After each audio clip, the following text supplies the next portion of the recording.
Let's say we want to write a program to print figures like this. So how we gonna approach to solve this problem?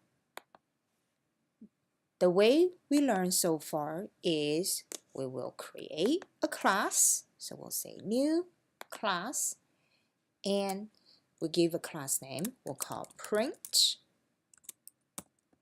figure, and we'll say 1 because this is our first approach. So we'll say finish.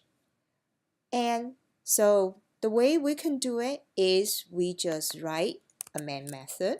So we'll say public static void main and parentheses string square bracket args and beginning, and hit enter.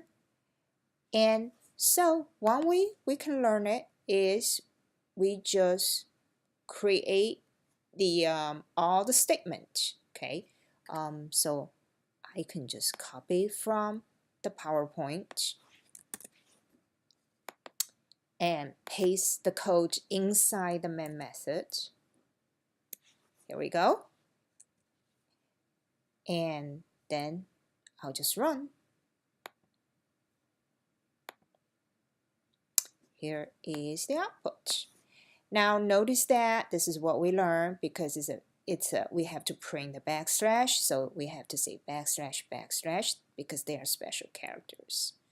Other than that, this is what we have been learning so far. So we just write, print them 9 by 9, and this is what we call the unstructured. Okay, so whatever the figure we want to print, we just print them like this one here. A better approach is what we call the structured way. We look at the each components and we divide them. We say, oh, like this is a stop sign, and maybe we can just print a stop sign. And this is like an egg, we print an egg. And this is a teacup, and then we print a teacup. This is a hat, we print a hat. So this is a divide, a conquer more structured way that we print things. So how can we do that? So let's create another class.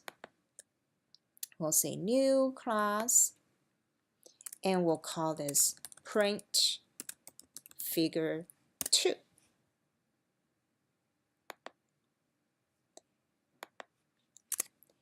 And again, we're gonna have to create the main method, public static void main. I keep doing this one, so hopefully you kind of learn this by repeating so many times, and you don't have to think about it. Just like me, every time you're doing it, you don't have to think about it, and you're just typing it. So what we would like to do is that we would like to kind of just says, all right, and we're gonna just have an egg here and comma, and then we'll have a teacup, okay, and then we'll have stop sign, and then the next thing we'll have a hat here.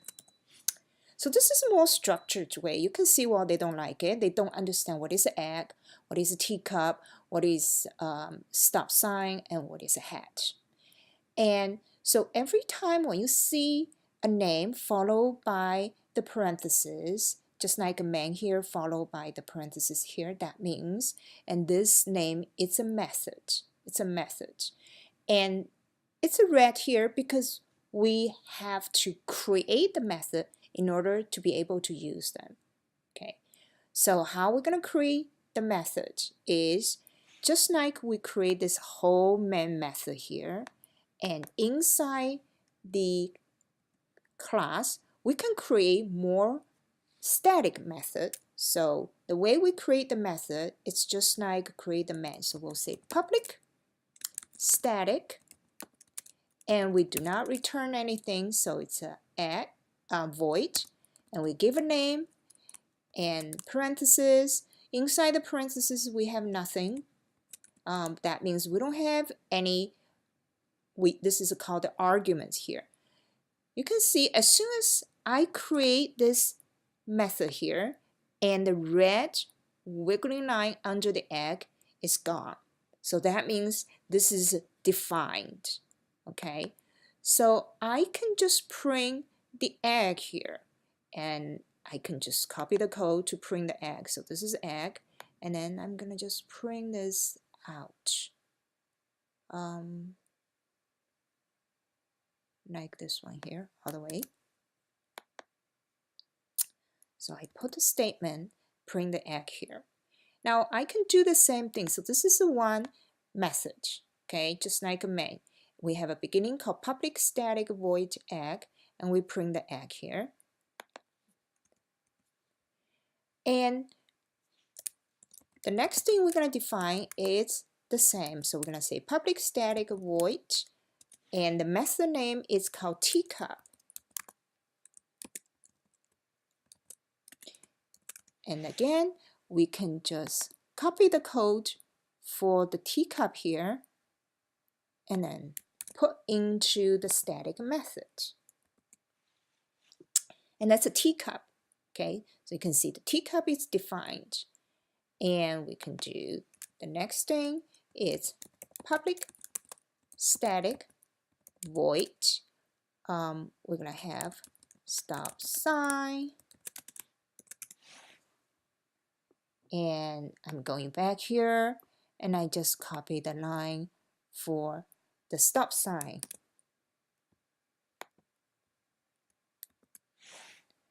Okay. And the last thing I'm going to develop is a static void. It's called hat. And again, I can go back here and copy the code for hat. All right, so look here, I created how many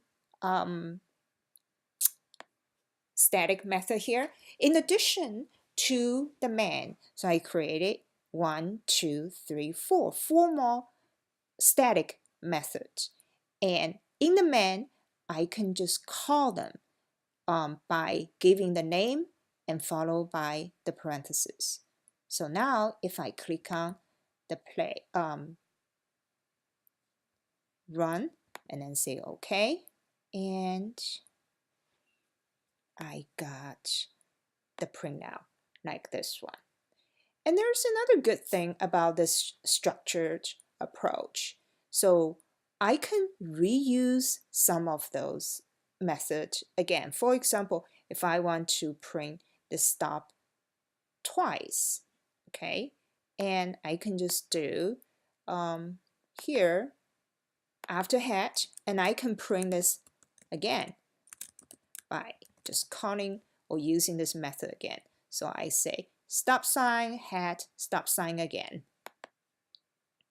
Now you can see I can print that stop sign, hat, stop sign again.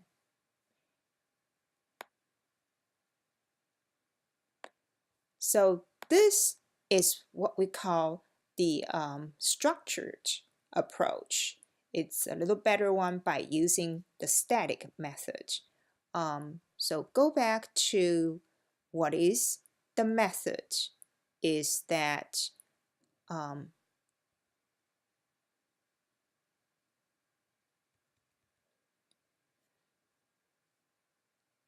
in the main, and we can just give the method name, okay, followed by the parentheses and the method name and followed by the parentheses.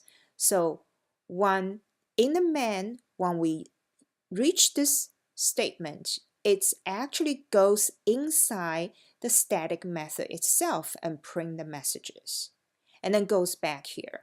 And then when we reach this statement, it goes inside the static method of the method, and after they finish it, it goes back to return to the method that's using them.